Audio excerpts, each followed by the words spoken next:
I know you're getting ready for the holidays. I know you're ready to tap out of politics. I know it's exhausting, but I need you to pay attention to what's about to happen.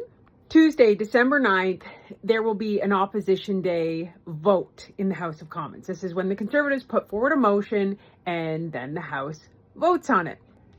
Now, you see, the silver lining of Donald Trump, whether you like him or hate him, is that he has pushed us to recognize that we need to develop our resources, right? We have amazing minerals, oil, gas, all the things the world needs and wants. And guess who has it? Ding, ding, ding, ding, ding. Canada. There's a little problem though. So Mark Carney ran on this campaign. Remember? He's the best negotiator. Elbows up. Rah, rah, rah. Yeah. How are those negotiations going? Real bad. Real bad, Mr. Carney.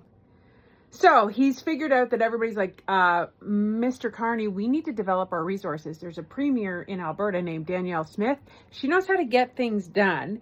And it's in your best interest to work with her because Alberta is really rich and you've been a real jackass to Alberta for a lot of years. So it's best for you to work with them. Mark Carney and the Liberals have a little comms meeting. They're like, yeah, let's sign an MOU. Now, an MOU is kind of like this piece of paper. It's a piece of paper. It's a memorandum of understanding. It's not a contract. It's not legally binding. It's a memorandum of understanding. So Mark Carney shakes hands, does a photo op, and Danielle Smith, she's a sharp one, folks. She calls Mark Carney's bluff and says, yeah, you'll sign this MOU. You're going to allow us to build a pipeline all the way out west. But here's the kicker, guys. Here's the kicker. He doesn't believe in pipelines. He doesn't believe in oil and gas. His Liberal BC members of parliament don't believe in pipelines. His environment minister, former environment minister, who was arrested, doesn't believe in pipelines so much that he resigned from cabinet. Remember when the media made a huge deal because Conservative MP Chris D'Entremont crossed the floor? Stephen Guilbeault, a minister, resigned over this MOU. Have you heard anything in the media about that? Crickets, crickets. Yeah, it's no big deal. Nothing to see here.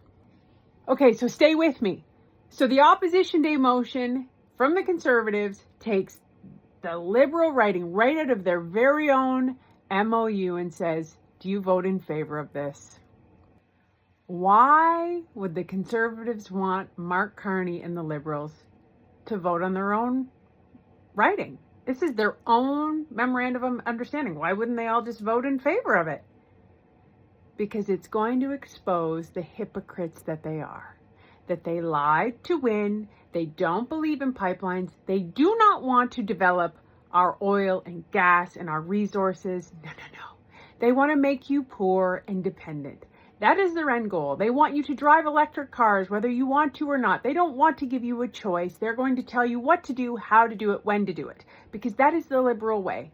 So mark my words, friends, watch tomorrow how that Liberal caucus votes.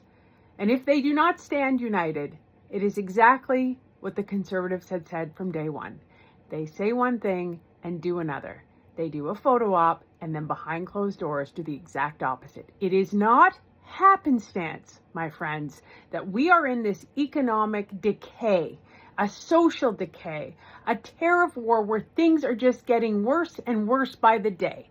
This is Liberal ideology, it is Liberal policy, and it is not working, and it is time for you to see that. And we welcome you here on the Conservative side. We welcome you.